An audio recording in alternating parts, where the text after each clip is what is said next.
So imagine this, that your child graduates high school, they know calculus, they know Shakespeare, they can balance chemical equations that somehow they will never use in their life. Give you an instance, I read sciences. Yes, you won't believe my first degree was in science and I'm not doing that anymore. They graduate with all that knowledge, but they don't know how to balance a budget. They don't know how credit works. They don't know what interest rate means, apart from maybe encountering it in a maths question. That's what many of us went through, and we learned about money the very hard way. So now that Ontario wants to fix that problem by making financial literacy mandatory in grade 10, here's the twist. They've postponed it until 2026. Like, honestly, that's a problem.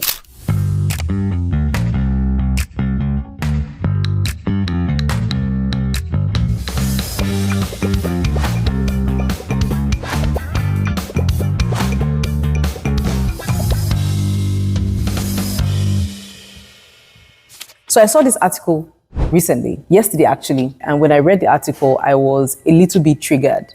So Ontario, and if you're watching this out of Canada, Ontario is a province in Canada.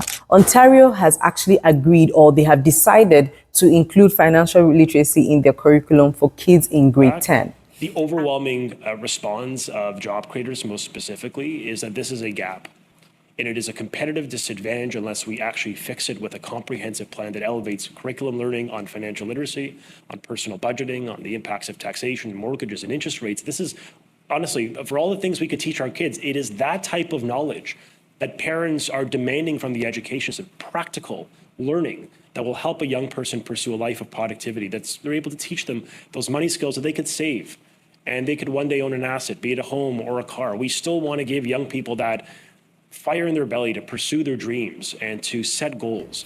And for me, that's good. It's not good enough, but the fact that they are including it in their curriculum at all for children to learn is a good thing. I feel like they could have included it, from when the child is way younger, but it's fine. The problem with that is that Ontario has decided to delay that decision. And I'm wondering why.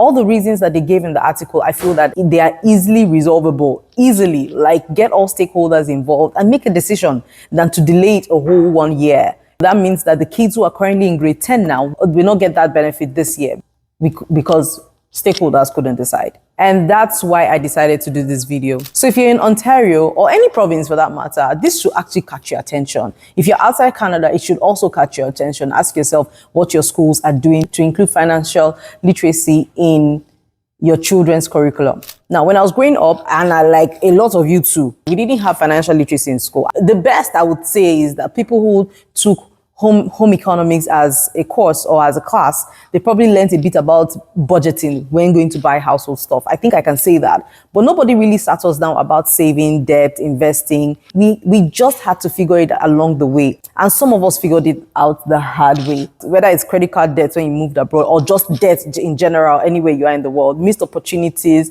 or just simply starting your financial journey too late. Yes, when it comes to your personal finance journey, time is your friend. And it can be your enemy if you didn't start on time. That's why even with Ontario's delay, I am actually grateful that this is actually on the table, because if the next generation graduates without basic financial skills, all the education is missing something very crucial. So here's what Ontario is proposing, that students will learn things like household budgeting in grade 10 math, which I think is weird because it shouldn't be in math. It should be its own course by itself. And they also said that for a child to graduate, they'll need to pass a financial literacy test with at least 70%.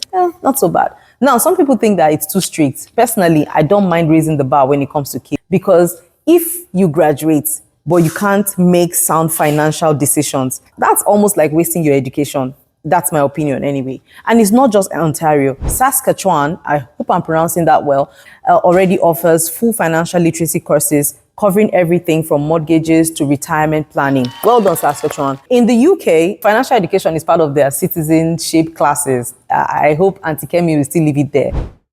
And kids as young as 5 are now learning about scams, online spending, and even cryptocurrency. That's in the UK. So this isn't just theory anymore. Other places are already making progress. So here's why I think Ontario and parents everywhere are still missing something. Financial literacy shouldn't start at 15, because at grade 10, you're probably 15 or 16, because by then it's already late. Studies show that kids can actually understand basic money concepts as early as 3 to 5. And by age 7, many of their lifelong money habits are already formed. So I'm a mom of 3 kids. I have a 12-year-old, a 9-year-old, and a 6-year-old. When I found this out, I was actually scared. I was like, man, I need to catch up. So what should your kids know? So your kids at 5, they can start a piggy bank. Even better, they can have jars, right? You can give them 3 jars. You tell them that in this jar you save, in this jar you spend, and in this jar you give out. By 8 or 9, give them maybe a small allowance. Let them make choices. If I'll buy candy today, or if I'll have less for a toy tomorrow.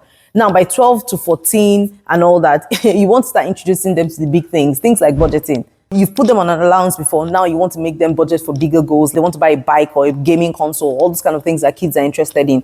Get them involved in buying it. I like that parents still buy birthday presents for their kids and go, hey, this is for you. It's good. But if you're going to buy things for your kids, trust me, you want to get them involved. When they're that age of 13, 14, you can also open a supervised account for them. By 16 and 17, they should understand debit cards for real, how credit works, and the basis of how interest works as well. Because soon, by the time they're 18, they're applying for student loans, for cell phone contracts, and their very first car loan if they are financing their own car. So if you've not taught them as early as 18, they're making major financial decisions. Parents are so driven by fear. We talk about sex education with our kids. We talk about all manner of things. Don't talk to strangers. We teach them all manner of things. But you see, money is something that they will carry for the rest of their life. They will think about it every day of their life, whether they are rich or they are poor, whether they are doctors or they are artists. It's not about the career choice they're going to make. Your kids need to have financial education. So parents, this is where you come in. Don't wait for schools. What if you're going to send your kid to school? Have a voice in that school. Attend parent-teacher conferences or parent-teacher meetings and all that, and begin to advocate that schools should have a particular curriculum for financial literacy for your kids. Think about it. We sign up kids for music lessons. We sign them up for sports teams. We sign them up for language classes. But what about money skills? Because money is something that, again, I would say to anybody, something that we use every single day of their lives. Just check yourself. Have you bought something today? Have you invested money today? Have you sent money somewhere? So you're actually making money decisions as you are breathing. So yes, I support Ontario's move. I love it. I support the move. Even if it's not perfect, I support it. But I don't agree with the delay. I don't love the idea of burying this inside math class either. I don't. I think that financial literacy should be a course on its own. Honestly, I think that we need to have dedicated financial literacy teachers. It shouldn't be an elective. It should be a major life skill for every student. Because let me tell you something, guys. If our kids graduate without knowing how to budget, how to save, or how to understand credit, how to invest money, we have failed them. We have. Because we know better. If we say that our parents didn't know better, we know better. So we don't have to wait. As parents, as communities, we can start teaching financial literacy now at our dinner tables, at stores, or with a piggy bank at home. Now, if you belong to bigger communities like churches, or maybe so your immigrant community, like maybe your Nigerian community, and I know like a Nigerian community in Canada, where we are so fragmented. We have the Edo, and in Edo we have the Benin, we have the Ishan, we have those communities, there are kids in those communities. Please bring them together and conduct financial literacy classes for them. Because the earlier the kids learn that money is a tool, not a stress, the stronger the future will be. Now, in my next video, I'm going to be talking about how to talk to your kids about money. I'm going to be talking about it from the perspective of a parent. Like I said, I have 3 children, ages 6, 9, and 12. Yes, I have 3 children. You didn't know that. Yeah. Anyway, I'll be talking to you from the perspective of being a mom. If you're a mom, a dad, or whatever you are, I'm sure that video is going to help you. So let's get this conversation rolling. If you're a parent, what's one money lesson you wish you had learned earlier?